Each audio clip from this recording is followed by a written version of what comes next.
All right, y'all, I got my Gatorade slash tripod, and I got 5-pound plates on the ground, and I put them right where my feet need to be as I come off the bar. I got 135 pounds on the bar.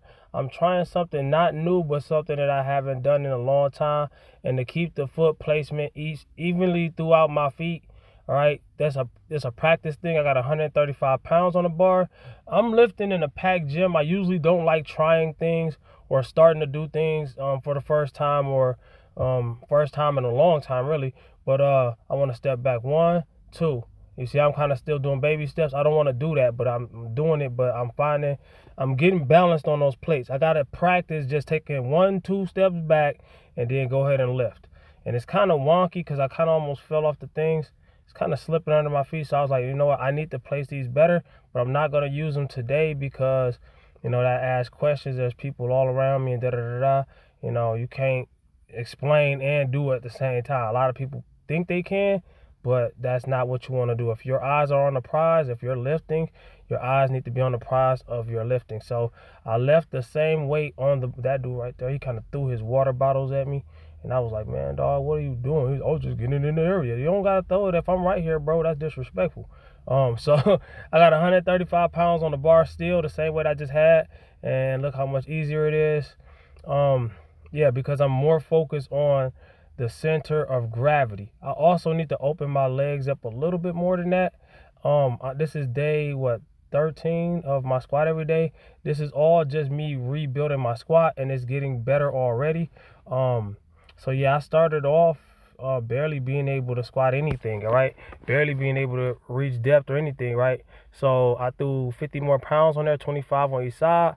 Yeah, so that's what it looks like. This is 185 pounds. A lot of people wouldn't think so because they do the math and, they don't count the bar. The bar is also 45 pounds, all right? So I got a 45 on each side, 25 on each side. Do my little dancey dance, get ready, get hyped under the bar. Approach the bar like you about to fight it. You grab the bar like you about to choke it out, and you get under the bar with power, all right? And then you want your bar placement be low enough to where you don't have to tiptoe out of the rack, all right? You bleed in energy, you're wasting power, all right? So squat all the way down, come up, squat down, come up. Yeah. One thing that I'm noticing that I'm doing, I'm kind of squatting forward a little bit instead of squatting up. And I'm basically filming this is 225. I'm basically filming every day, and I'm watching the footage. Dude had 315 on the bar, and he was deadlifting, and I'm like, bro. He was looking at me like I was weak. I'm like, bro, I weigh 160 something pounds. You weigh 260 something probably 100 pounds heavier than me, and I could throw 5 something on the deadlift if I wanted to. So right there, you see my elbows. I'm working on my elbow drive. I'm working on making sure I got power throughout my whole body. It's a compound movement. A lot of people think it's just legs. It's not just legs. Just like the bench press is not just chest. Just like the deadlift is not just legs or just back. Everything on your body works when you're doing these lifts. All right, that's why they call it a compound movement. I threw a 10 on each side, which makes it 245. And I'm also working on a few different things. I'm not trying to squat like that. I'm squatting all the way down. I'm on my toes a little bit because I don't have a counterbalance. It's easier to do with the weight on the bar. But yeah, man, I'm like, dude, like, I'm not only working on the elements of how to lift and how to rebuild my squat, I'm also working on the elements of my problem. And my problem is people in the gym, all right? And right there I got on my wrist. I kind of stacked my wrist. You know how I say approach the bar with power? I kind of overdid it.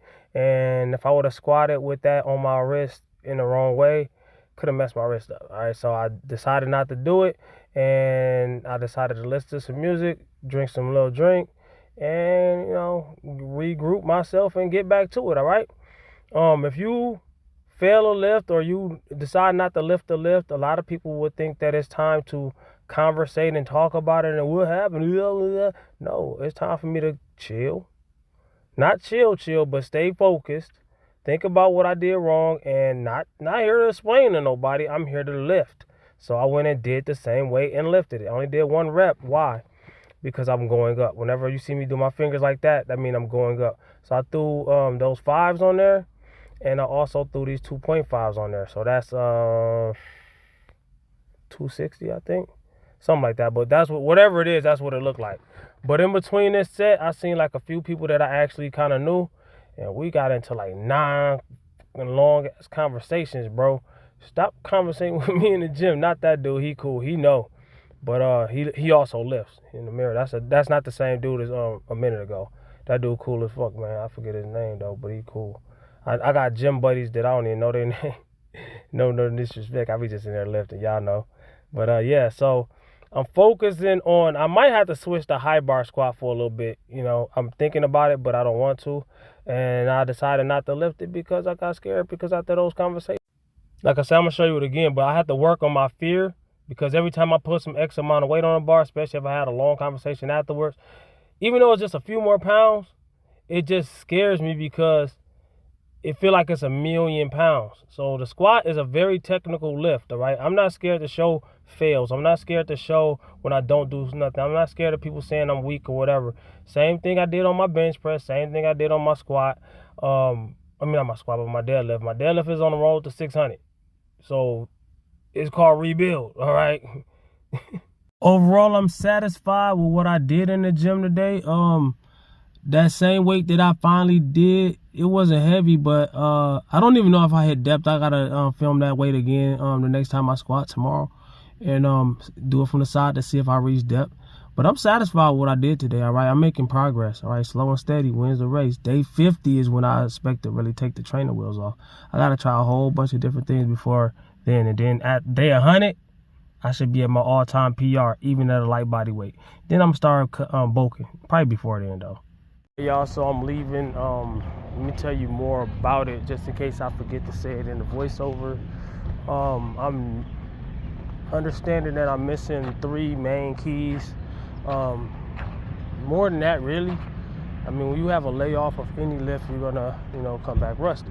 All right, and you should start over. I don't care what nobody say. But the 3 things that I see is my center of gravity. Like I always say, my position of power.